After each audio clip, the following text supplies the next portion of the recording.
What's up, duelists? This last weekend, I went to a massive 69-person tournament at Collectible Exchange, and I came in third place with a brand new deck. I'm going to show you guys this. The deck performed very well. I also played pretty well, better than usual, I would say, and managed to take home, I believe, a Ghost Rare Stardust, which I instantly sold. First things first, shout out to Alberto from Collectible Exchange. He throws the sickest tournaments. He's just such a cool guy, and I love going to Collectible Exchange because everyone who goes there is really, really good, and so you can pretty much guarantee that you're going to face like an RBET champion or an Ultimate Time Wizard champion or something like that in one of your rounds, which is awesome. So I ended the day 8-2, which is pretty good. I lost one round in Swiss, and then I lost again in top 4, which, you know, shit happens, but the record ended up being pretty good. And everyone I played against was great, so that was awesome too. Let's just get into the deck. That's why you guys are here. It's going to be kind of a hefty profile. This deck is very complicated, and I'm going to try my best to explain it as much as possible for you guys. So let's just get right into it. I'm also going to do an advanced sideboard guide, and I might even show some matches that I did testing this, because I spent about 2 weeks testing this deck before the tournament just to make sure it was up to par, up to my standards. So the theory behind this deck, before we get into it, is it's a fairy deck, and I wanted to patch a lot of the holes that the Recruiter Fairy deck has, because I think the Recruiter Fairy deck is the best fairy deck. There are a couple Christia decks that are viable. There's the Valhalla Fairy deck, there's the Christia Lightshorn deck, and then there's the Shining Angel Recruiter Fairy deck. And I think the Recruiter Fairy deck is the best, and the reason I think it's the best is because you have the most control out of your outcome. That being said, I do think that there's merit to a hybrid between the Valhalla and the Recruiter Fairy deck, because that ultimately is what defeated me in top 4 and won the whole tournament 10-0. So I do think that the Valhalla Recruiter Fairy combination is pretty strong. And then I also think that just a regular Recruiter Fairy is pretty good as well. It's probably one of my favorite picks in the format for top deck, but I know a lot of other people may disagree with that, and I think it's just because of inexperience, honestly. I think the more people play this deck, the more people will realize it's actually pretty good. All right, let's get into it. So for the full engine, I'm just going to go through the full engine. It's 3 Shining Angel, 1 Nova Summoner. So Shining Angel is basically, he unlocks your whole deck. This card is very, very powerful, just tutors everything. 1 DD Warrior Lady, 3-Dimensional Alchemist. Going down to 1 DD Warrior Lady, we'll talk about that in a second. 3 Herald of Orange Light, 2 Honest, and last but definitely not least, 1 Cyber Valley. This card is mega important. You can't play this deck without it. And then there are 2 technical other targets, 1 Herald of Purple Light and 1 Raikou, but I never went into either of these off of Shining Angel. I've never done that. You could technically go into Raikou off of Shining Angel and then book it and get some effects off of it that way, or you could technically go into Herald of Purple and then do certain things that way because it's a 2-star non-tuner, but it just hasn't come up for me ever, and I've played probably more games with this type of deck than literally anyone else on the planet, so there's that. All right, let's explain how this works. So Shining Angel, he is basically like a modern Yu-Gi-Oh card in this deck. It's actually incredibly strong. He gets you access to either Nova Summoner, which gets you a defense position monster. He gets you a hand trap. He gets you buy anything back from your Banish Zone. He gets you buy anything back from your graveyard. He gets you a draw 2. He gets you a tuner. He gets you a banish any monster.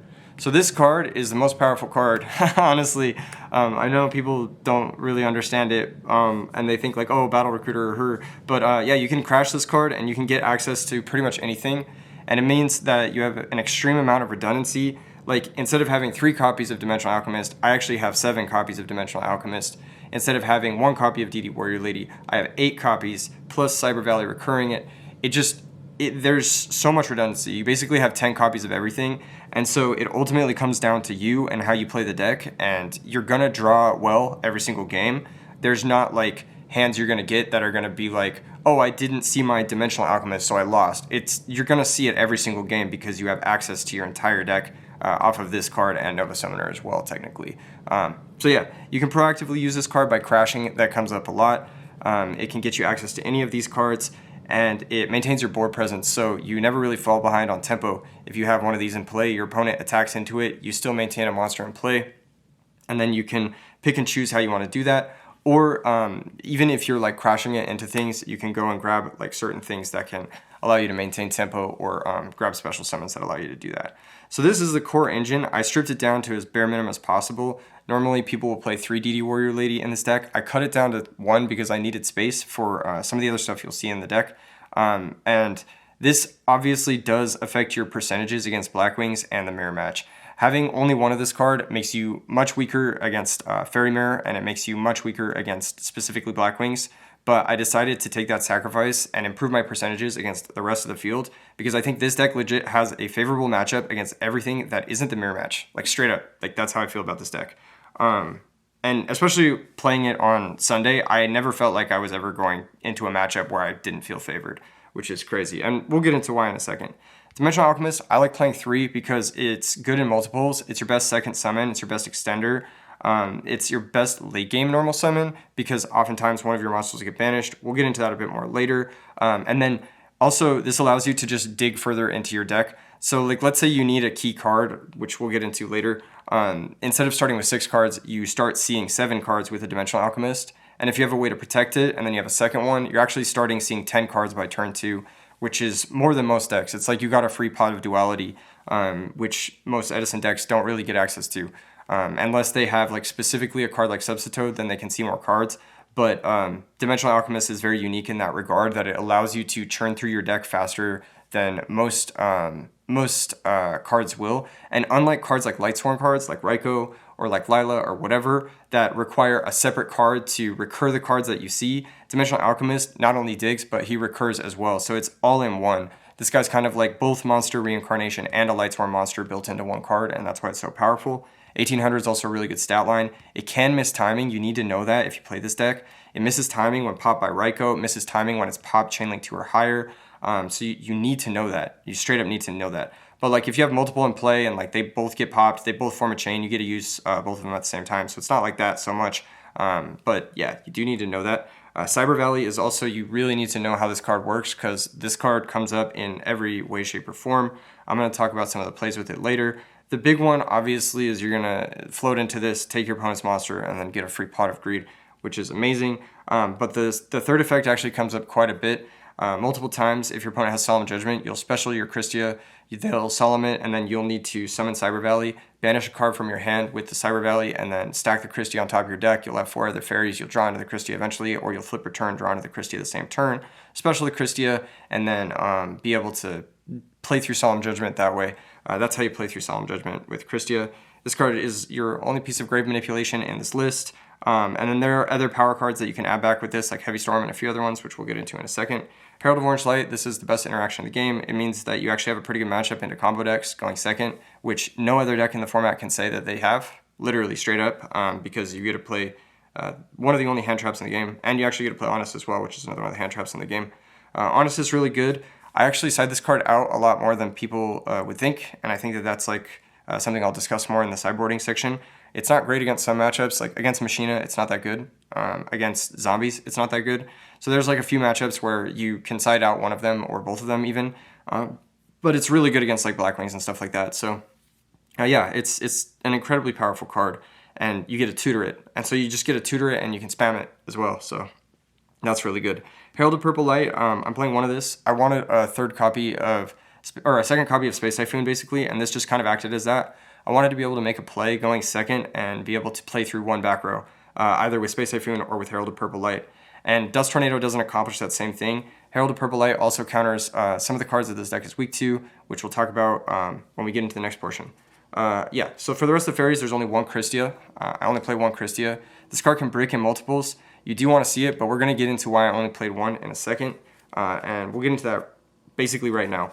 The last monsters in the deck, I'm going to move this out of the way so you guys can see the next part of the deck, but we'll come back to some of these cards. We'll probably come back to Herald, we'll probably come back to Cyber Valley, and we're going to come back to Alchemist as well. So yeah, but this is the main core. I stripped it down to the bare minimum because obviously I want to play as close to 40 as possible, but because this deck has so much redundancy, going a little over 40 is not necessarily the worst. This is one of the only decks in Edison format where I think if you're playing like 41 or 42, it's not as bad, just because you have 10 copies of every card in your deck. Like, you're going to see every single card in your deck every single game. It plays like a Pokemon deck in that regard. The next part of the deck is kind of the spice. It's 3 Flamvell Fire Dog and 2 Flamvell Magician. So normally the typical Fairy Recruiter deck has some weaknesses. There is Deck Devastation Virus. There's Light Imprisoning Mirror, which are the 2 main weaknesses, I would say, to the Recruiter Fairy deck. Those cards hurt for sure. And then there's also some like soft weaknesses like Kaiku the Ghost Destroyer and Hamster. Super Nimble Mega Hamster is kind of a pain in the ass, or like big defense point monsters. And then also things like Shura. So those are kind of like soft weaknesses. This is basically a response to that. It's basically like, okay, I just need cards I can summon going second. I can attack with to get over hamsters. I can attack with to it's just a 1-card Stardust. This is one of the best cards in Edison format that doesn't see any play for whatever reason. And for some reason it fits really, really well into fairies. And the more I test with it, the more I'm just like, this is a match made in heaven, no pun intended.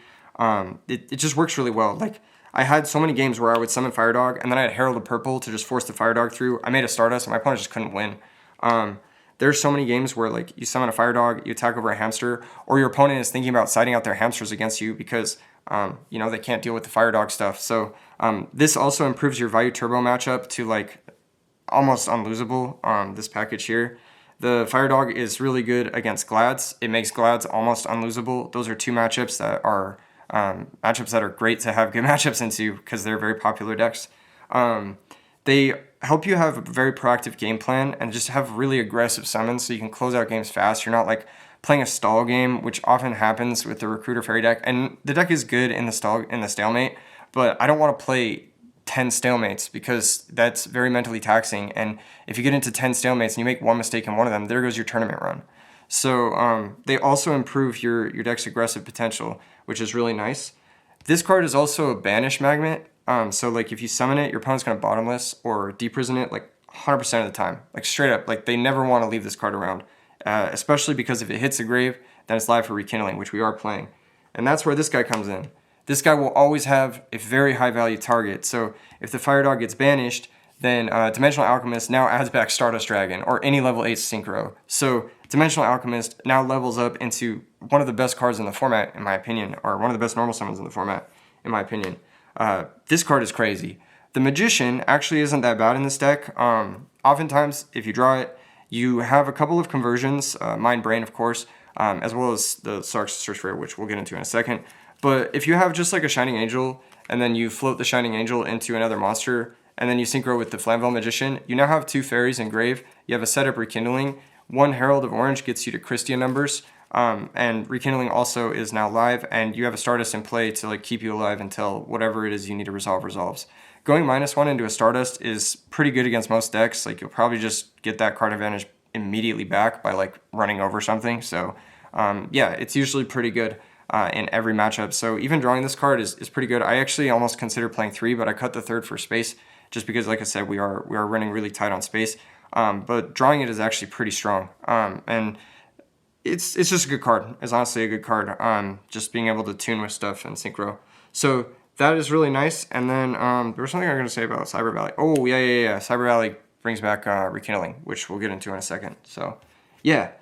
This also gives you an insane late game top deck that isn't dead when your grave gets like super shredded. And it also overtaxes your opponent's grave hate. If they go for like Kaiku the Ghost Destroyer or DD Crow against you, what are they going to hit? Your 4th fairy or one of your Rekindling targets? They just can't hit everything. And because they can't hit everything, you're eventually going to be able to tutor for the card that they didn't affect and win that way, basically. The rest of the monsters, there's only 2 more monsters. There's 1 Card Trooper. This is one of the best normal summons in the format. Shout out Carpath. This card just beats Raikos. It beats everything. It does a similar thing that Fire Dog does, but you're only allowed to play 1, so we played the 1. It's also nice to help set up Rekindling if you hit a Fire Dog or something like that. There's one thing I want to say about milling in this deck. Milling is bad in fairies, like straight up, because you don't want to overmill. If you overmill, you lose engine, you lose potential recursive cards, you lose power cards, and then you shut off your own Christias, which is fucking stupid. And then you have to play like stupid cards like Soul Release in the main just to like make your Christia live again, and that's like so stupid. Or like Soul of Purity and Light, cards that are just like objectively pretty bad. You have to like correct your own decks like overextension in those builds, and I think that those builds are just like honestly terrible. Like if you're playing like any sort of like milling Christia sort of thing, like you're constantly fighting against yourself before you're even fighting against your opponent. Generally speaking, with Card Trooper, I like to set it a lot. I don't always like to mill with it. It really depends on the hand and depends on what's going on. And then the last monster is, of course, the guy on the mat, or the likeness on the mat, Gor's the Emissary of Darkness. Very broken card. Just play it, and you can side it out if your opponent starts playing around it, but you just have to have it. All right, for the spells, they're pretty important. 2 Gold Sarcophagus. This is the reason we're able to go down to 1 Christia. This card unlocks a lot of stuff. We're going to get into that in a second. 2 Rekindling. You don't need a third, but you definitely need a second. 1 Mind Control, 1 Brain Control, 1 Heavy Storm, 1 Space Typhoon, and 3 Book of Moon. So the Gold Sarcophagus makes it so you can go down to 1 Christia, because you technically will still have 3 Christias. There are a couple of plays I want to talk about, namely opening up with Gold Sarcophagus and Shining Angel. If you open up with Gold Sarcophagus and Shining Angel, you can Gold Sarc for Christia, crash the Shining Angel, get another Shining Angel, crash that, get Nova Summoner, crash that, get Dimensional Alchemist, crash the Alchemist, add the Christia right away, especially add back the Alchemist. And so Gold Sarc plus Shining Angel is a turn 1 Christia plus an Alchemist in hand. So that's really good, obviously. That's one play I wanted to talk about. But the Gold Sarc basically means we're playing 4 copies of Rekindling, we're playing 3 copies of Christia, we're playing 3 copies of Brain Control, 3 copies of Mind Control, and 3 copies of Heavy Storm. Another card I also Gold Sarc'd for a ton was Flamvell Fire Dog. I Gold Sarc'd for him a lot as well. For a couple of reasons. Mostly because if you've naturally drawn Rekindling, then Fire Dog's the best card you can draw. And then also, if I have an Alchemist, I just want a nice target. I'll Gold Sarc for Fire Dog. He's kind of the best target to get down there. And like if the Alchemist misses, for example. And we also do play return. So there are a lot of games where I'll just like return back a Fire Dog, attack over something, and then win from there. So this card is another great Gold Sarc target. So you have some of the best Gold Sarc targets in the format. And you basically just get to pick and choose which card you start with your deck. You get to play 3 copies of everything broken. And the nice part about Gold Sarc in this deck is like your opponent never wants to attack you. Like the second you set a monster and they know you're playing fairies, your opponent will do everything they can to not attack this monster. So if you activate Gold Sarc and you set a monster, your opponent is put into a really awkward position where they have to like choose whether or not they want to attack and rush you down and try to beat you before the Gold Sarc resolves, or they have to choose to just let you add any fucking card you want from your deck to your hand. And so it's a damned if you do, damned if you don't situation. You put your opponent in a bad situation straight out the bat. Gold Sarcophagus, this is probably one of the best Gold Sarcophagus decks I've ever played. I even searched, another of the cards I even searched, even on stream, I searched Space Typhoon and Card Trooper. I searched Card Trooper as a way to out an active Drago. I searched Space Typhoon as a way to clear back row through Starlight Road, because my opponent set multiple and I knew he had Starlight Road. So I was able to search Space Typhoon, the Starlight Road. I got lucky, and then I had Heavy Storm. I Heavy Stormed the rest of the back row and then used the Card Trooper to trade with the Drago. And I ended up losing that game anyway, but like the fact that Gold Sarc was able to unlock that game that I would have lost no matter what just goes to show the power of the card. It just has so much utility in this, and it's also instantly live a lot of the time, because like sometimes you'll Gold Sarc for Christia. Most of the time you're Gold Sarcing for Christia because you only play 1. So it's kind of like your checkmate piece that you need to threaten always. And it just guarantees that Dimensional Alchemist is always live. So even if your Dimensional Alchemist misses, if you have Gold Sarcophagus, worst case scenario, you're getting an instant add to the Christia that you tutored, or whatever it is you tutored, your Fire Dog or your Card Trooper or whatever it is, depending on the situation.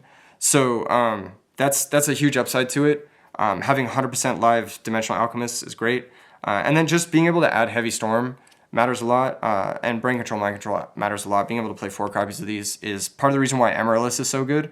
And this is basically the same thing. It's like you get to search better Mark of the Rose because you don't need to play fucking shitty plant monsters. So there's that. Rekindling. This is the next card I wanted to talk about.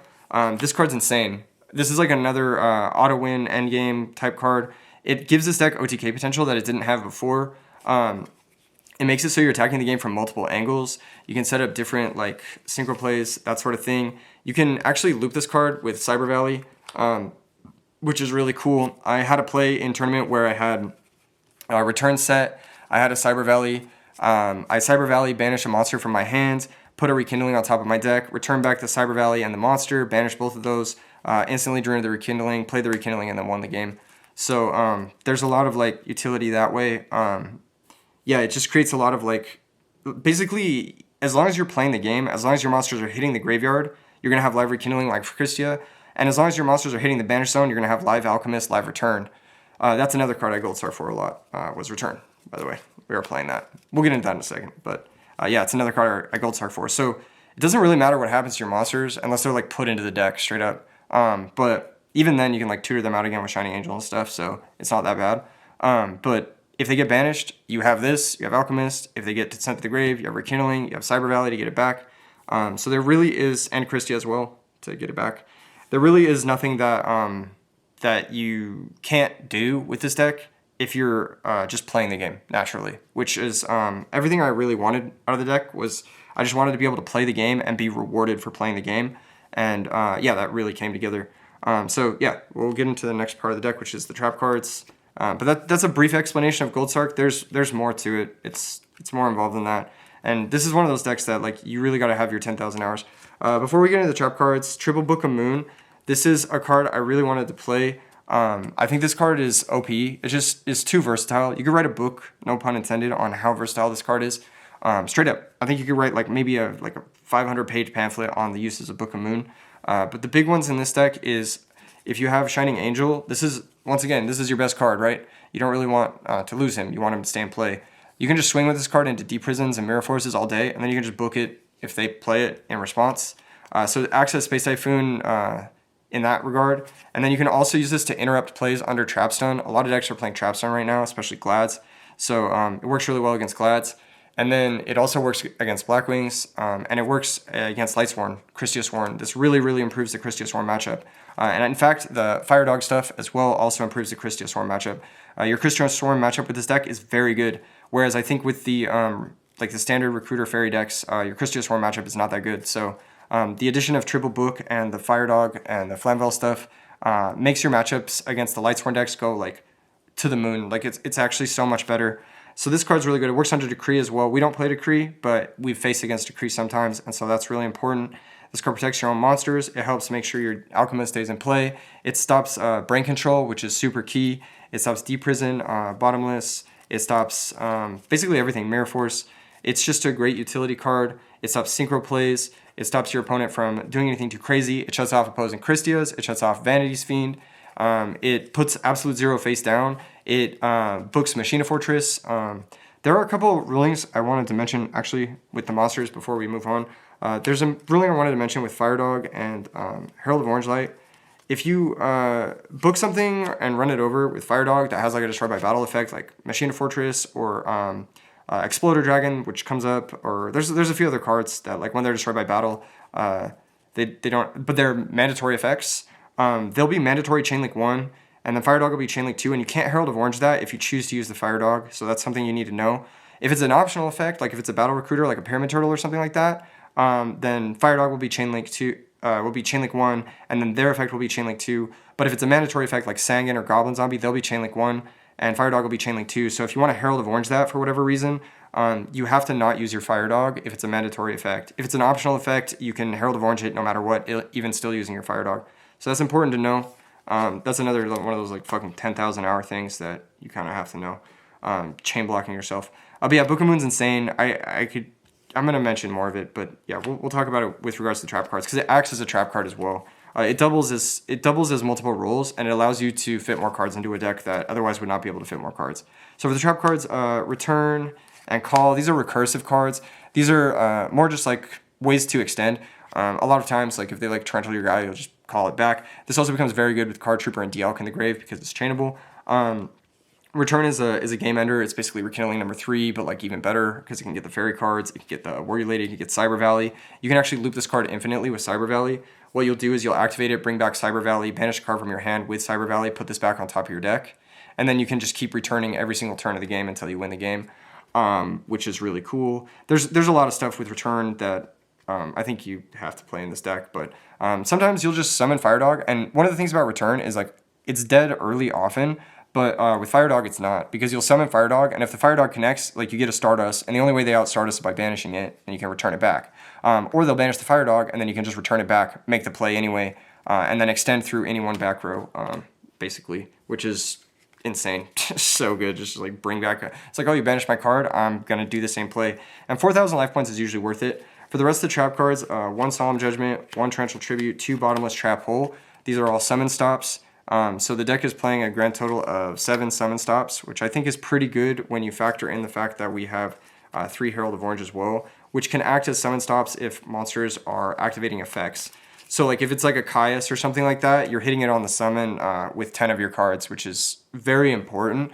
It's also really important against Blackwings to have summon stops because it makes their Whirlwind card disadvantage instead of card advantage. And then the last trap card I'm playing is Trap Dust Shoot. You'll notice that we're not playing any Deep Prison, any Mirror Force. I think those cards are trash, and they're like kind of they're very overrated cards. Deep Prison and Mirror Force are very easy to play around at the top level, and I noticed all my opponents were playing around them, and had I had them, they would have been dead. They're terrible cards against frogs, except for Deep Prison on Unifrog specifically, but that's a discussion for another video, obviously. And as far as like battle tricks go, we already have 5 because we have 2 Honest and 3 Book of Moon, and we can pardon me, we can loop the Honest a couple of different ways. We can either get it back with Return, or we can get it back with Call of the Haunted, or we can get it back with Dimensional Alchemist or Christia. So you kind of have infinite battle tricks already. You don't really need Deep Prison and Mirror Force for like even shittier, more reactive battle tricks. And like I said before, your opponent will do anything to not attack you if you have a set monster. So like if you have a set Shining Angel, your opponent just won't attack you anyway. So the Deep Prison and Mirror Force are just going to sit there inactive and dead the whole game. I was like, I just need to stop things on the summon because like they're going to go summon Caius, banish your guy. And I just needed to be able to stop that and engage with that. And yeah, and it worked out really well. Every single time I had a summon stop for my opponent's cards, every single time I was able to interact at the point where it mattered, which is on the summon. And every single time I was glad that the deck was built the way it was built as it was in my testing. Let's move on to the sideboard. I think there's more I could say about this deck, a lot more I could say about this deck, but let's just move on to the sideboard for now. And I'll try and cover stuff as I go through like maybe the matches or whatever else, but my camera's dying and it's a long day, so let's get through this because this is there's a lot to unpack here. Yeah, for the sideboard, I only ended up playing 14 cards in my sideboard. I couldn't decide on a 15th card. I'll let you know what I think the 15th card should be. 2 Kaiku the Ghost Destroyer and 2 DD Crow. These are pretty important cards. I think Kaiku the Ghost Destroyer is really good against Value Turbo, especially when they're siding out their hamster, which they should be if they have a brain and see Fire Dog. So yeah, and DD Crow, same thing. It's really good against certain decks.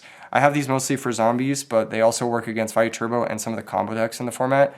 There's the Frog combo deck and the Gigavice combo decks, and this is pretty good against them. I actually don't bring them in against frogs like at all, like Frog Monarchs or Hero Frog, but I do bring them in against the combo decks because they have Pot of Avarice. It's also good against the Debris Dragon, Pot of Avarice style decks, and it's pretty good against Amaryllis too. So it's just good coverage. It's like a good level up for a card that might be like not so great in a matchup. Like some matchups, you'd rather have DD Crow than Book. Like you just bring it in, change it out. It gives you more versatile stuff, more hand traps, more stuff you can do with that sort of thing. And Kaiku the Ghost Destroyer is just insane. It stops Miracle Fusion, which is pretty big. And yeah, it's great against Value Turbo, and it's good against Glads too. Actually, I really like this card against Glads. It fucks up their graveyard. It's 1800, which gets over their entire cast because that deck is weak as shit. And the can't banish cards from the graveyard is actually pretty nice. They can't like test Tiger into Ready Ari to like mess up your shit. So yeah, that doesn't really come up, but you know, some of them side DD Crow or some shit like that. But just having 1800 monsters is important. And this card's really good in this deck because if you back it up with Herald of Orange Light, like not many decks can deal with this. And if this connects once against Hero Frogs or like against Frog Monarchs, you usually just win because you banish both Treeborns. So you just try to instigate a single connect. Like yeah, like I said, you have 10 summon stops. So you just use one of those, summon Kaiku, banish both Treeborns, and then the game just ends. Like you just win. One Cyber Dragon. I was never siding in the second. So yeah, just one.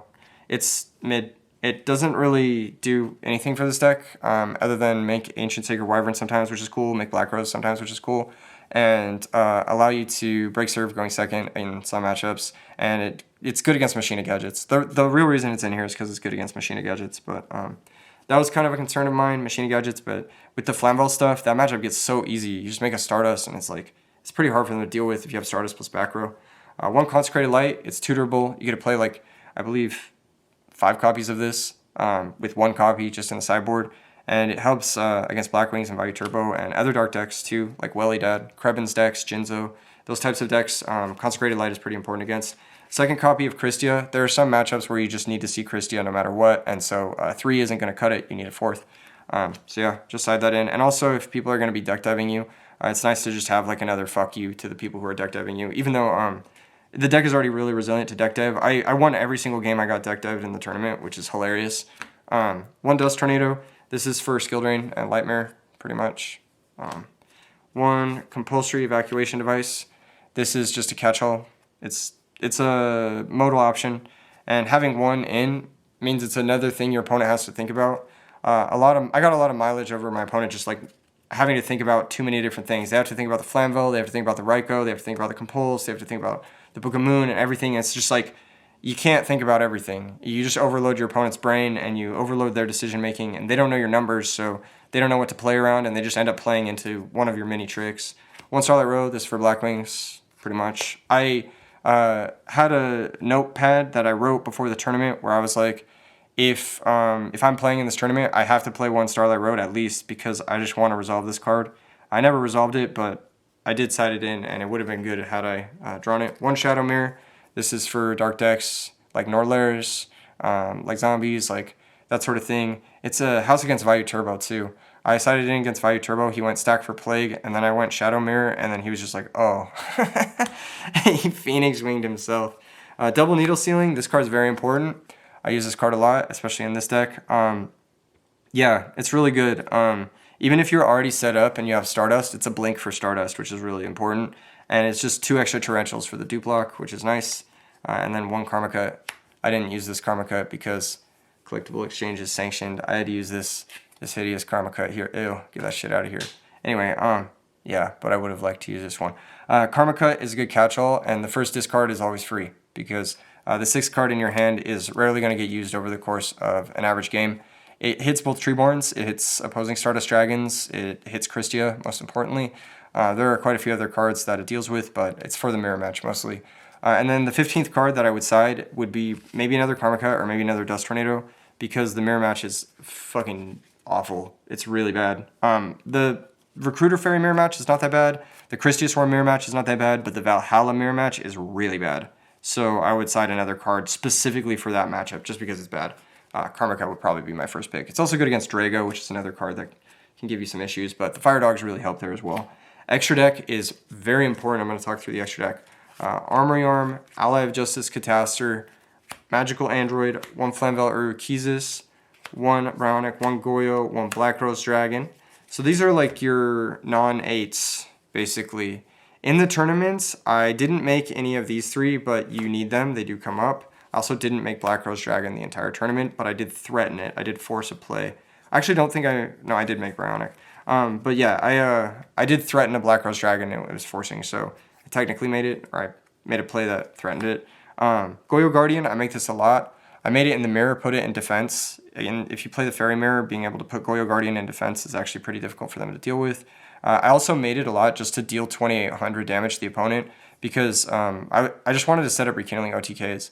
A lot of the time, I was making this card with a flipped Raikou or a mind-controlled Raikou and a Flamvell Magician, so that's how I was making it. Bryonic, this is for the Bryonic Christia setup, that comes up a lot. And Catastor, I actually made this against Glads. I had an insane play. He was at 1900, he had a Cyber Dragon in play and a defense position Rediari. I had a set Dust Tornado, and my hand was just Mind Control. I top decked Shining Angel. I crashed the Shining Angel into the Cyber Dragon. I got Herald of Orange Light. I Mind Controlled his Rediari. I synchroed into Catastor. I contacted the Catastor and his Cyber Dragon into Chimera Tech. And then I had a 2000 attack point. He was at 1900. If he draws a monster, it loses the Chimera Tech, because all of Glads is weaker than 2000. And then if he draws a back row, I hit it with the Dust Tornado and I OTK him. So I put him in a checkmate position, which was really cool. So I did make this one time. But Android does come up. Sometimes you synchro with Card Trooper and Herald of Orange Light if you have Honest and you need a light to just like force through damage, or if you need to gain life points. And this guy does come up for game shots. Definitely, it just didn't come up for me this specific tournament. So you need all of these cards. You can't cut any of these. Armory Arm comes up with Herald plus Raikou. It also comes up with Mind Control or Brain Control on Duke Frog plus Herald. Alright, for the 8s, these are the guys you make the most. 2 Stardust Dragon. I made double Stardust almost every single match. 1 Avenging Knight Parshath. This won me my top 8 game.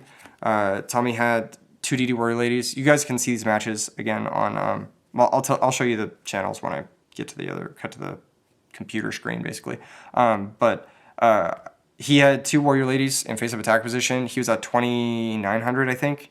I had a rekindling and a mind control.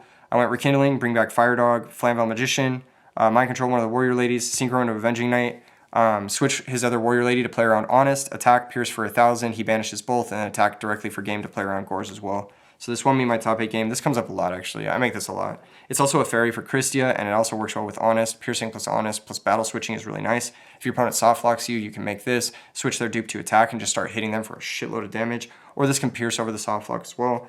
1 Thought Ruler Archfiend. This guy's great. Make him a lot. He gains life. That's the most important thing. Plays well into discard traps. Double Colossal Fighter. The second Colossal Fighter is the only thing that I was like, I don't know if you need the second Colossal Fighter, but it does come up here and there. You might want a second Thought Ruler instead. The second Thought Ruler also does come up. So this could be a second Colossal, second Thought Ruler, but they both come up.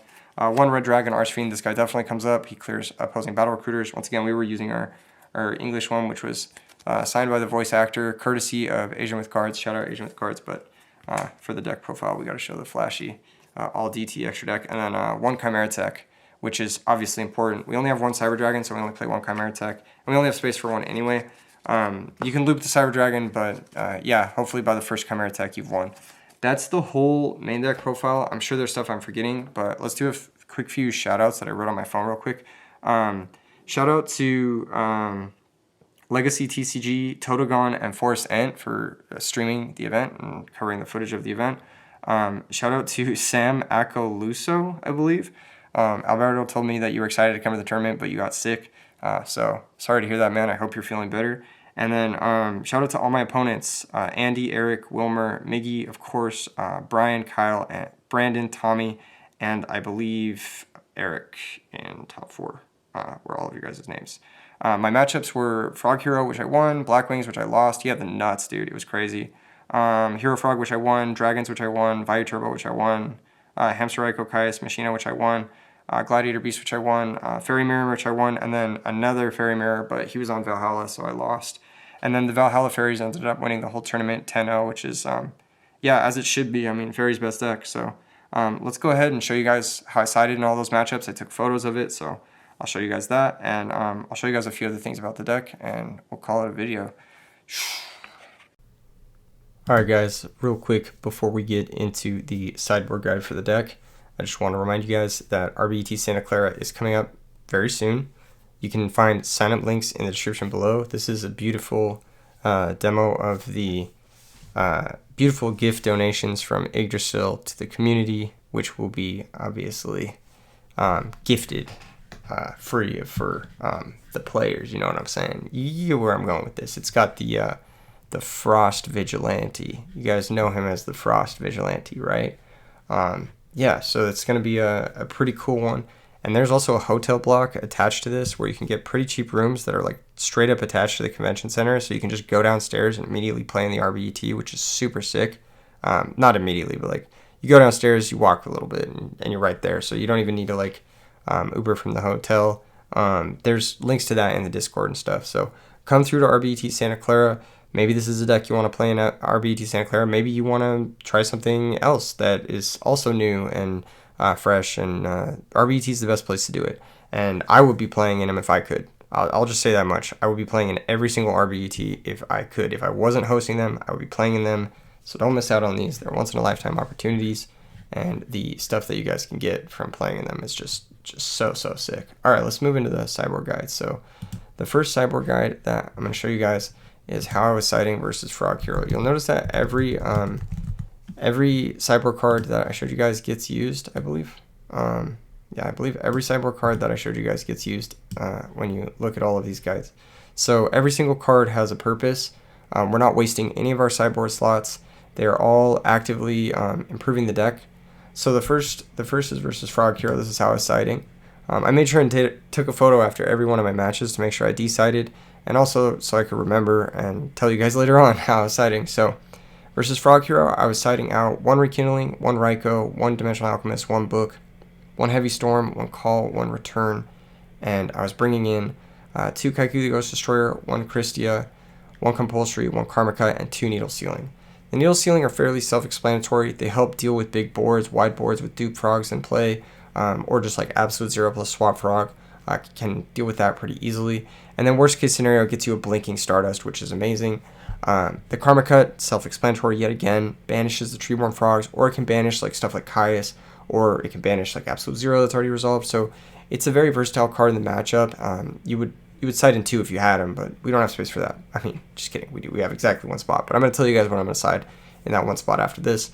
1 compulsory. This helps deal with stupid battle tricks. Not battle tricks, sorry. Stupid spell tricks like Econ and Soul Exchange. I just like to be able to bounce my own monster back to my hand. And it can answer a resolved Absolute Zero, which is pretty crucial. It can also answer a resolved Vanity's Fiend, which is pretty crucial. Double Kaiku the Ghost Destroyer, he shuts off Miracle Fusion, he banishes Treeborn, he does it all. You just got to be a little bit careful of Alias and Stratos. They can crash with him. But thankfully, Stratos is just food for your deck. That either allows you to crash your Shining Angels or your Alchemist or run it over with Fire Dog. So you have, I believe, 10 ways, 3 Fire Dog, 3 Alchemist, and 4 Battle Recruiters to absolutely just own anyone who's summoning Stratos.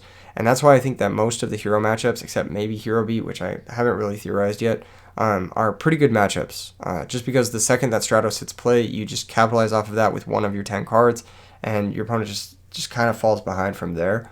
Stratos turns from a plot of greed into a liability, and being able to use Fire Dog and the Recruiters to turn your opponent's deck against them is part of the reason why I really love this build. And then the 1 Christia, because this is one of those matchups where you probably prefer to have Christia than Rekindling. So we just swap out the Christia for the Rekindling. I like to have 3 payoff cards, still keep the Rekindling, you can still Gold Sark for it. Gold Sark is great in this matchup because they're a little bit slower out of the gates, they're not OTKing you turn 2. You need to be a little bit careful of Catastra in this matchup. That's another reason why I do like the Compulsory and the Karma Cut. And I do like keeping in Book of Moons against this matchup as a way to deal with Catastra because they do have that Junk Synchron. Book of Moon can also protect your monsters from enemy controller and brain control, which is pretty nice. And it can help you force through certain things. Like maybe your opponent has Dupe Frog, Unifrog. You book the Dupe Frog, you run over the Unifrog with Fire Dog or something like that. You can just do cool tricks like that. It's very versatile. Raikou is pretty useless. They just Monarch it or they poke it with a Treeborn Frog and then it just dies for no reason. And then Dialk, you don't need 3 because you're not playing a grind destruction game in this matchup as often. You do sometimes play it because you're siding in the needle ceilings, and you do sometimes play it because they have Absolute Zeros, which can nuke your board, and Torrential, which can nuke your board, but generally speaking, you're okay to side down on 1. Plus, you need 2 normal summons to come out because you're bringing in 2 normal summons. So it's just a great way to keep your consistency with the way your deck is flowing and not lose out on that. Call and Return, while they are powerful cards, they do sit and play, and they're food for Unifrog, they're food for Caius, Ryza, and they're not great in this matchup. So I generally speaking side out both of those every single time. While they can be good in some circumstances, like let's say you herald something, you pitch a Christia, and then you bring back the Christia with Call. That is pretty good in some circumstances. It's better to just have the more reliably interactive piece, like a needle ceiling in that circumstance, like 99% of the time. It's going to get you better results long term. And then Heavy Storm, while they do side in some back row, I leave in the Space Typhoon and the Herald of Purple Light, so we don't really need the Heavy Storm. Plus, Space Typhoon can hit things on their end phase, which is like Dust Shoot, the discard traps, that sort of thing. And Herald of Purple Light trades very effectively with a lot of the trap cards that they might be bringing in, whether that's Water Art or the discard traps like Phoenix Wing, Wind Blast, Regeki Break, and Karma Cup of their own. So that's kind of the way I like to approach their post-board back row, and this has worked out really well for me. Special thanks to Tim, who helped me test this matchup earlier on when my build was not quite configured. He gave me a lot of good pointers, so shout out to Tim. And yeah, I was able to use those matches to come up with this sideboard guide, and I think that this siding pattern really works versus Frog Hero. All right, let's move on to the next. The next one is going to be against Black Wings. This one, I think has room for improvement. The Black Wing matchup is good. We'll get into that in a second. But I think that like the cards we're bringing in are not necessarily like big upgrades. They're just kind of like small, marginal, like little things to help here and there. So the first thing I do is I bring in Consecrated Light. Second thing is Dust Tornado, Shadow Mirror, Starlight Road for the back row to help defend that Consecrated Light, and then 1 Cyber Dragon and 1 Christia, which are just like extra threats that don't die to deck dev, basically. And then it's a lot of hedging against deck dev. Gold Sark's a little slow in this matchup, so I do side out 1. You still keep 1 because it gives you your 3rd Christia. I side out Dust Shoot because Blackwing hands get depleted very fast, So Dust Shoot is generally dead against Blackwings any turn after turn 1. If you're leaving it in, and we are playing 42 cards in the deck, so you're not likely to see it turn 1, so you just side it out in the matchup. And then I side out four deck dev targets that are the least likely to be used. And I do side out Card Trooper because it's Shura food, basically. And we don't want to give them easy access to Catastrophe. If they're attacking over our guy, then we want to be pulling out a Consecrated Light from our deck. So yeah, Herald of Orange is also one of those cards that just kind of sits in your hand, gets deck dev, and then you're like, man, why was this in my deck? So I think this is the best way to approach this matchup. You don't need much. It's already a favorable matchup between the Book of Moons, all the summon stops, all 7, I believe, of the summon stops. And then you just have a few minor upgrades here. Dust Tornado gives you an extra way to deal with Black Whirlwind or Royal Oppression. Starlight Road gives you an extra way to deal with Icarus Attack, an extra way to defend your Consecrated Light. And then Cyber Dragon is just good stats. It works with Honest, runs over stuff, and it's great alongside a Consecrated Light or like an Alchemist or something like that. You can apply a lot of fast pressure that way. So this is how I like siding against Blackwings as of right now. The last card in my side deck I'm thinking about adding is potentially one DD Warrior Lady to help with the Fairy matchup, because that is our worst matchup. It also helps against Drago, and it would help against Blackwings. So I think I would actually side in a DD Warrior Lady if I was siding it as the 15th card. But I was thinking of potentially siding the second DD Warrior Lady, or siding a DD Assailant, which doesn't die to deck dev. So I was kind of on the fence between those two cards. I'm not really sure which one. Obviously, DD Warrior Lady is a better card, but it's a light, and it can proactively banish defensive threats. But DD Assailant works better against deck dev. So do I want that extra card to hedge against Blackwings, or do I want that extra DD Warrior Lady to hedge against the battle recruiters that might be in the mirror match? So it's a little bit of uncertainty there, but definitely something that I'll have to test moving forward, especially if I end up taking this to the PPG 5K in July, which I am going to, by the way. If you guys want to come duel against me, I'm hoping to do better than third. I know that this is kind of like weird, but like I was actually pretty disappointed that I got third, and I was pretty frustrated that I got probably the worst matchup for this deck. I even told SoCal Retro You, because we were having a conversation before. I was like, yeah, this is the only deck I can't beat with my deck, and it was Valhalla Fairies, and I told him that, and lo and behold, it comes time to close out the tournament, and I have to face Valhalla Fairies, and yeah, it's just not a very common deck, and so I don't feel like over preparing for it, but it's definitely the worst matchup for this deck by far, like not even close. All right, let's go ahead and adjust this. We're gonna show you guys the next one. This can be versus Vayu Turbo. So I might be overboarding for Vayu Turbo. The matchup is already good. Fire Dog already makes the matchup pretty good, but they have a lot of really annoying tools. And I figured if you're gonna have a free matchup, it might as well be Vayu Turbo, because at some point in a tournament, you're going to have to face Vayu Turbo. Just like at some point in a tournament, you're going to have to face Blackwings. So I think if you're going to have a free matchup, it might as well be Vayu Turbo. So I was siding 8 cards for it. This might be a little overkill. But we do have these 8 cards on our sideboard, so it's like we might as well bring them in. And these are cards I'm siding not necessarily for Vayu Turbo specifically. Maybe the Shadow Mirror is. But the other cards like DD Crows, Compulsory Dust Tornado, I'd be siding these cards anyway. So might as well bring them in and upgrade the deck a little bit against Vayu Turbo. So this is how I was siding. I'm siding out all 3 books. They don't really do anything against Vayu Turbo. They play flip effects. We were already stronger than all their monsters. If they're leaving an Armageddon in attack position, that's great for us. We can crash Shining Angel. We can run it over with Fire Dog. Fire Dog is an absolute house in the matchup. This is one of the matchups where I do side out Honest. You don't really need to get over anything too big. Their biggest monster is like 2400, which is totally easy to deal with like, you know, just float into DD Warrior Lady, that sort of thing. I set out 2 Alchemists and 1 Herald of Orange Light. Alchemist misses timing when it runs into Raikou. And also, it gets disrupted by Burial, which is something that people don't really recognize, but they can Burial and put back the card that you banished into your graveyard with Dimensional Alchemist and then run over your Dimensional Alchemist. You could make an argument for siding out Goldsark, but in this matchup, I just Goldsark for spell cards, and they can't Burial the spell cards, so yeah, I like to leave those in. And then Solemn Judgment, I like to board this card out because like the deck is like fucking mono extenders. So if you Solemn Judgment something and you pay 4k, they're just gonna like extend and OTK you that turn. Whereas if you never pay that 4k, they have to deal 8,000. And so if you're just like using Compulsory or another like generic piece of interaction that doesn't cost 4k, it's actually pretty difficult for them to push through 8k on the one turn that they usually get an opening. There's a little bit of dissonance on the side end. I've got the 1 Shadow Mirror and the 2 Kaiku, the Ghost Destroyers. But Kaiku's static effect of making it so your opponent can't banish cards is still active under the Shadow Mirror. So they still can't like do stuff like, I don't even know. Shadow Mirror would negate it all anyway, so it doesn't really matter. But Kaiku the Ghost Destroyer just gives you more coverage. It runs over Greffer, it stops Necrogardna, it stops the Bayous, it empties their graveyard, it stops Chaos Sorcerer. You just need to be a little careful of return, obviously. That's a scary card. Dust Tornado is just a chainable into Raikou. Consecrated Light, it's a house against any deck that's mostly dark.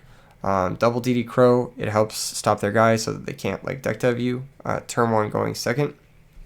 And then Compulsory just helps deal with resolve threats, like if they go for a Synchro. It can also do some interesting things, like if they like Raikou target your guy or Brain target your Christia. If you've stabilized, you can compulse it and then be chilling.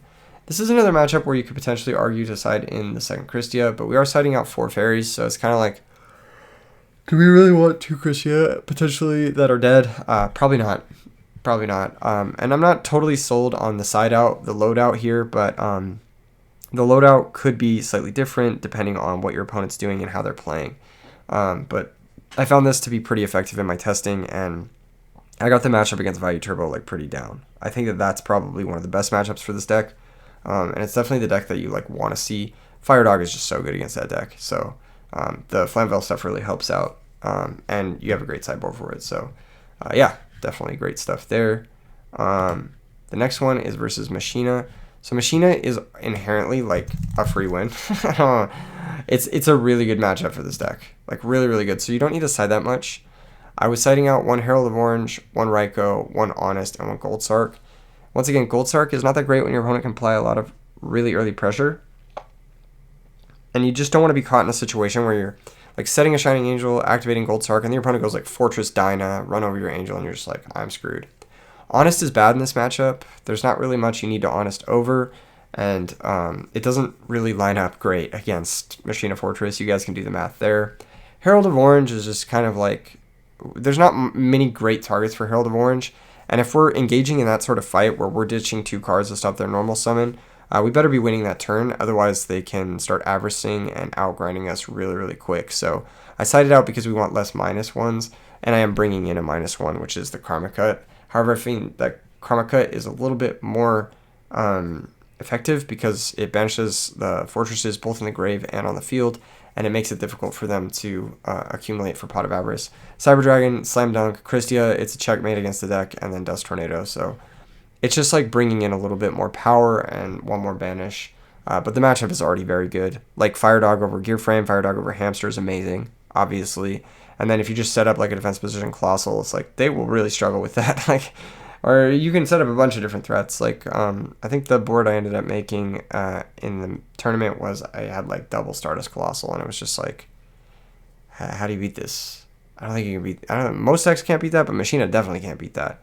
Like if they crash the Machina Fortress, it's like, okay, there goes your Machina Fortress, but then I'm hitting you for what, like 55 or something like that, and it's like you need to somehow find another way to crash a Machina Fortress and hope I don't have back row, that sort of thing. So. Yeah, that's how I was fighting versus Machina. Very easy matchup. Once you, not easy. Easy is the wrong word. Sorry, I lied. Very free matchup, but it's not easy. No matchup with this deck is easy. This deck is a mental marathon. That's another thing that I should mention. Fairies is hard. And if you're a new player and you're picking this up and you're expecting like immediate results, you're going to be disappointed because this deck takes a lot of practice. All 3 of the Fairy players that top this weekend, we all know life this deck. Like, we all have been playing this deck for years. And so that's why we're getting results, because you really need to understand how this deck works in order to get results with it. And then the last one that I have from the tournament, the last sideboard guide that I have from the tournament was versus Glads, this is how I was siding. And this one's kind of interesting, but I think you guys will agree with a lot of what's happening here. Gold Sark, because you need active cards immediately against Glads, so they don't start to compound advantage. Raikou, it's not very good into Chariot, and it's not very good going second, because they can just ladder into Geyseris and blow up your Raikou. It's also not a Fairy for Herald, so he's just the weakest of the cards. It's not terrible, but I needed 6 cards to come out, and Raikou's probably the worst into like their average draw. Depends on if they have Defissure or not. If they have Defissure, then Raiko's got to stay, of course. So it just depends, really. But he definitely comes out in the like average like Jake Mattern style Glad like matchup. 1 Gores. Card sucks against Glads. They just attack. You drop Gores, they tag a number Millo and blow up your Gores. And it's just, you just gave them free tags for no reason, and you're just down a card now. So it's pretty silly against Glads, like silly bad. So you just cut it. Dust Shoot, they set their hand. So yeah, Dust Shoot's not useful. Return, it's a similar reason to the Frog one, where it kind of just sits in play and it gives your opponent an opportunity to Geyser or something that will do nothing on their turn. Call's a little different because Call can be a chainable with like Alchemist and Card Trooper. So it's a little bit better, but Return from the Different Dimension is worse because it's not like a chainable on their turn. So I cut that, and then I actually cut Christia entirely against Glads. We just go full beatdown mode. Christia is like just kind of overkill against Glads. If you can stick an 1800 monster against Glads, you're gonna win. So you don't need to go all the way to sticking Christia and risking having dead cards in hand. So yeah, just side it out completely. And then we just side in 6 live cards, which is Double Kaiku because he's an 1800 beater and he banishes their guys. Karma Cut, Compulsory, and Dust Tornado because they interact and they're chainable under stuff like Trap Stun. And then Cyber Dragon because it outclasses their whole cast and trades with their Cyber Dragon. So that's the general concept for siding against Glads. It's like you want to play just a bigger aggro deck than what they're playing. And then the last matchup I played against in tournament that I'm not showing here is, last 2 I should say are Fairies and Dragons. Against Dragons, I just wasn't really prepared for that matchup, the DD Warrior Lady Dragons. I got pretty lucky in game 3. He had a pretty unfortunate hand and I was able to win, but I think that I was only siding in 2 cards. I think I was only bringing in, I was siding out Nova Summoner and Gores, and I was siding in like Karma Cut, Dust Tornado, I think, if I remember correctly. It wasn't anything like crazy. That match is also on Totogon's stream, so you can check it out on Totogon's stream and see if I sided differently than what I'm saying, but I'm pretty sure that's how I was siding in that matchup. And Fairies is the other one. And against Fairies, I don't have the greatest side. The first game against Tommy, I brought in Kaiku the Ghost Destroyer and Karma Cut. And then the game against the Valhalla Fairy, I brought in the Dust Tornado. Against Eric on Valhalla Fairy, I brought the Dust Tornado. So it was like just a matter of like picking and choosing what responds to certain things and how to navigate certain situations, how to navigate my opponent's personal playstyle from game 1. Like if my opponent's the type of person who's going to be doing certain things, there might be cards that are better to leave in against that specific person. And the only way you can really start to understand that is just like through nuance and practice. This sideboard guide is definitely not rule of law, but it is it's just a guide. It's take it for like the information that it is and try to sort of piece together your own realizations and understandings of certain things with regards to this sideboard guide. I also made a cute little matchup chart. Let's go ahead and drop that bad boy in. After you've sided like this is what the matchup spread looks like. I tested against all of these decks. There are some decks on here that I didn't test against, but these are all the decks that I tested against. Vayu Turbo, Hamster, Machina, Hero Frog, Diva Hero, and Zombies are all great matchups. Those are like, you would pick them if you could matchups. Hero Beat is a deck I got 0 testing against, so it's not on here. But I do think Hero Beat would be a very different story from the other Stratos decks, Diva Hero and Hero Frog, because they can defend their Stratos a lot more easily, and Hero Blast is pretty good against this deck. So I think I would probably put that matchup in unfavored, especially if they're on skill drain as they should be instead of like trash like Diva. If they're on trash like Diva, then it's probably more good or manageable. But if they're on skill drain and like the floodgates and stuff like that, then it's probably unfavored, potentially even bad, depending on if they're siding Light Mirror or not. So that's where I put Hero Beat, just like on paper, but I don't know. I haven't tested that matchup. I've tested all these other matchups. And then the good matchups, Glads is good, but they can definitely be cheeky. Like they have like defissures and stuff sometimes, so that's annoying. Machina Gadget is good. It's definitely good. You can just run over their guys. You do have to be careful of like just randomly getting fucking OTK'd with limited removal, so there's that. And you have to be careful how much life you're taking in the meantime, because the deck can just deal a lot of burst damage because of limiter removal specifically. It's definitely more threatening than the Machina version because of limiter removal, and also because of Horn of Heaven. Horn of Heaven can just like stop your game pretty quick, so you got to be careful there. Amaryllis is a good matchup. If they ever bring back Amaryllis, you just plus off of it with Fire Dog. You can deal with Titanial very easily. You've got Honest, you've got DD Warrior Lady. The big concern is definitely the equip packages. The DDR, the Mark of the Rose, specifically the Mark of the Rose. You have to be very careful of that, because they mark your Christia, then it's just like you have to kill your own Christia, and that's just not where you want to be. Christia Sworn, it's good matchup from my testing. It felt good. I mean, like the Fire Dog just like puts in so much work. Book of Moon puts in so much work in the matchup, and then you have a more consistent Christia than they do, so that always helps. The well synchro decks, I think you're favored into them just because you have the tools to deal with them. Even if they like go True Nade OTK, you've got Honest, you've got Herald, you've got Gorzik. It's just a pretty good matchup. Blackwings, I'd say, is between good and manageable, but I didn't want to do like fucking middle tiers. The extra DD Warrior Lady and the sideboard would definitely help the Blackwing matchup. And playing more of those in the main would help the Blackwing matchup.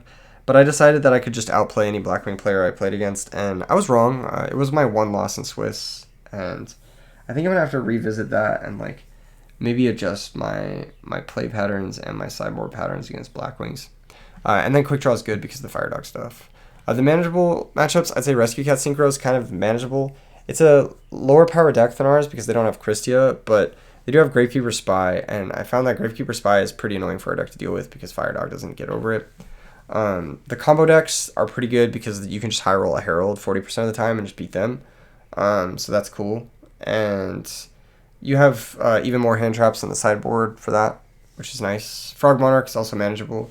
They say this is like very neutral. Like they could go either way, just depending on their draws. The unfavored matchups are going to be DD Warrior Lady Dragons. I played against that, and oh my god, that matchup is really bad. Like, DD Warrior Lady is good against us, and Drago is good against us, so it's like, it's just checking all the boxes. Recruiter Fairy is a bad matchup just because we have less Warrior Ladies to grind with and less Christias to grind with, so they're much more capable to like get a live Christia going.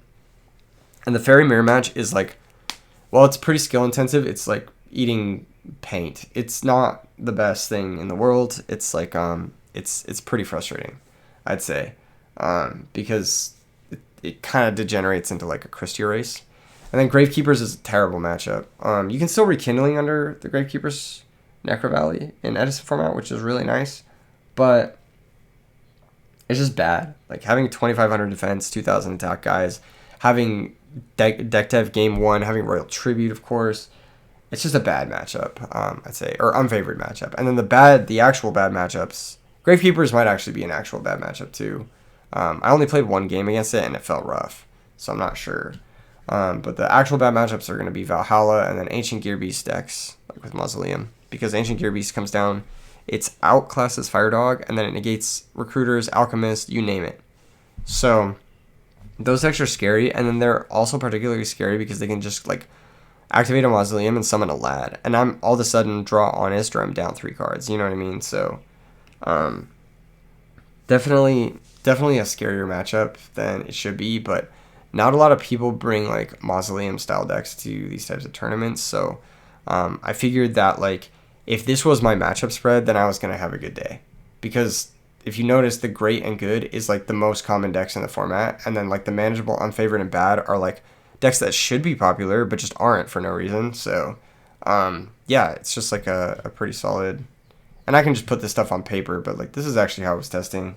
I think there was a little bit of a confusion against Frog Monarch when I was testing it. I like sided as though it were Frog Hero, and I would side slightly different for Frog Monarch. And so like there was a lot of player error involved in my testing as well, because it's testing, right? But just from like the general like data and general vibes I was getting in each of these matchups, this is what it felt like. And it felt like I never wanted to see a Gravekeeper Spy, but I was absolutely down to see a Hamster. Yeah, pretty much.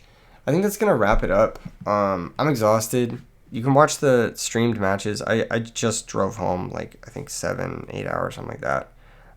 But yeah, you can watch some of the stream matches. I believe round 3 and 4 from Swiss were streamed on Totagon's channel, and then I believe Legacy TCG has my top 8 and top 4 matchups, both against fairies, which is, man, it's frustrating. Had I just gotten the other side of the bracket, I would have played against like Blackwings or something like that, and I would have won, man. So frustrating. I think getting third place is more frustrating than anything else because I know I can win and I know I'm capable of winning, and like I play enough of this game where I'm like better than the average player for sure, but I don't win, and it's like I don't win because I feel like I probably overlooked like a certain rogue deck or something like that, and you know, that's all it takes to not get first. I think getting top cut is like definitely a measure of skill to some degree, or a measure of luck to some degree, but getting first place can sometimes be like just some weird tech. Like he had My Body's a Shield in main deck, and that got me game 1 in the top 4 match, and that's really all it took for him to win the whole tournament, was that one My Body is a Shield activation. So pretty interesting stuff, food for thought. I think Fairies is probably one of the strongest decks in the format. I think Flamvell Fairies is going to be really good moving forward. And I do think that even though the list is known now, that it will still be really hard to play around. So we shall see how things go. And thank you guys for tuning in and supporting the channel. Come to RBET once again. Come get some awesome stuffs. Come get some swag. And for members only, I'll probably post some of my testing matches there, some of my Flamvell Fairy testing matches there, and you guys can see me play against like zombies and some of the other matchups that are on there as well, which is hype. So I'll see you guys in the next video, and peace.